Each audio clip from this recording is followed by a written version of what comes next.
Lah kalau Pak Bowo dianggap musuh, ya saya suruh dia pulang deh sana. Dulu yang saya ambil, beliau keleleran. Betul nggak Mas? Saya marah sebagai presiden. Hah? Siapa yang membuang beliau stateless? Ini bukan saya mau cari nama loh. Tidak, tanya pada beliau. Tidak, saya bilang. Saya marah pada Menlu. Saya marah pada Panglima. Apapun juga beliau itu adalah manusia Indonesia, pulang. Beri dia. Begitu. Itu tanggung jawab. Pernyataan Megawati yang disampaikan tahun 2019 sempat menarik perhatian masyarakat. Peristiwa yang diceritakan Ketum PDIP ini terjadi tahun 2001 saat Megawati menjabat Presiden RI periode 2001-2004. Namun yang disampaikan Megawati tidak sesuai dengan fakta yang sesungguhnya. Karena Prabowo tidak pernah stateless, kehilangan kewarganegaraan, atau bahkan melepaskan kewarganegaraan RI. Prabowo juga tidak keleleran atau terlantar seperti istilah Megawati. Prabowo justru mengembangkan diri sebagai pebisnis yang sukses di Yordania setelah tidak aktif lagi di dunia militer. Sekitar September 1998, Prabowo bersama istrinya Siti Hediati Haryadi alias Titi Soeharto meninggalkan Indonesia menuju Boston, Amerika Serikat untuk mengurus putranya, Rego Hedi Prasetyo, yang akan bersekolah di sana. Setelah sebulan di Amerika Serikat, Prabowo baru ke Yordania untuk memenuhi undangan Pangeran Abdullah. Pangeran Abdullah yang kini menjadi Raja Yordania adalah sahabat karib Prabowo saat bersama-sama menempuh pendidikan militer di Inggris dan Amerika. Sambutan kedatangan Prabowo di Yordania dilakukan dengan upacara militer, di mana Prabowo bersama Pangeran Abdullah ikut menginspeksi pasukan. Pangeran Abdullah bahkan meminta Prabowo untuk tinggal di istana, namun Prabowo menolak dan memilih untuk tinggal di apartemen biasa. Prabowo kemudian memutuskan untuk memulai bisnis di Yordania.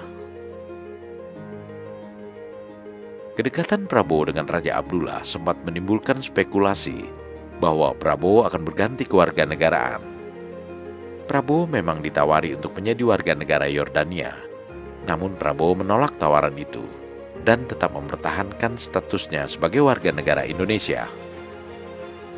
Di akhir tahun 1999, Prabowo akan kembali ke Indonesia untuk menengok ayahnya yang sakit. Namun paspor Prabowo hampir habis masa berlakunya dan sempat ditolak perpanjangannya oleh imigrasi Indonesia di ibu kota Yordania, Amman. Prabowo kemudian meminta bantuan Luhut Binsar Panjaitan, mantan komandannya di Kopassus, yang saat itu menjadi duta besar RI di Singapura. Lagi-lagi petugas konsuler keberatan. Rupanya ada instruksi khusus dari Jakarta untuk menolak penerbitan paspor bagi Prabowo Subianto. Penolakan itu membuat Luhut berang. Petugas itu dipaksanya untuk menerbitkan paspor. Berkat bantuan Luhut Panjaitan, Prabowo akhirnya bisa ke Jakarta untuk menengok Sumitro, ayahnya. Namun ia masih kembali ke Amman untuk mengurus bisnisnya.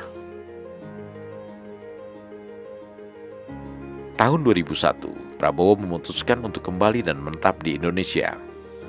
Peran Abdurrahman Wahid, Presiden RI keempat, cukup besar dalam mempengaruhi keputusan Prabowo untuk pulang.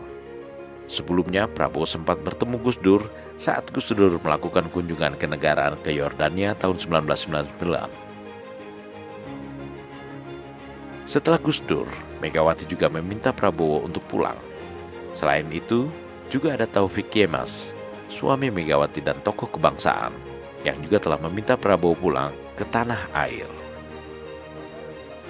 Menurut Andre Rosiade, politisi Partai Gerindra, Taufik Yemas sempat menelepon Prabowo untuk pulang ke tanah air setelah Megawati dilantik sebagai presiden tahun 2001. Semua tuduhan negatif disampaikan ke Prabowo. Tetapi kita perlu ketahui bahwa itu semua sama sekali tidak benar. Terbukti sudah berapa presiden beliau tidak pernah diadili. Terbukti beliau waktu keluar negeri tidak dicegah atau cekal. Justru waktu kembali malah dicekal. Kalau tidak karena restu dari Presiden Gus Dur yang ditindaklanjuti oleh presiden berikutnya yaitu Ibu Megawati, Prabowo nggak bisa kembali ke Indonesia.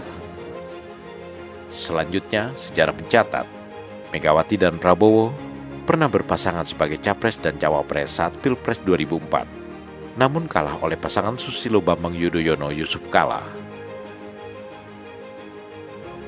Indonesia tentu berharap hubungan antara tokoh-tokoh utama elit politik tetap terjaga, terutama pada momentum saat ini, yakni momentum yang dikatakan Prabowo sebagai titik menentukan kemajuan bangsa ke depan.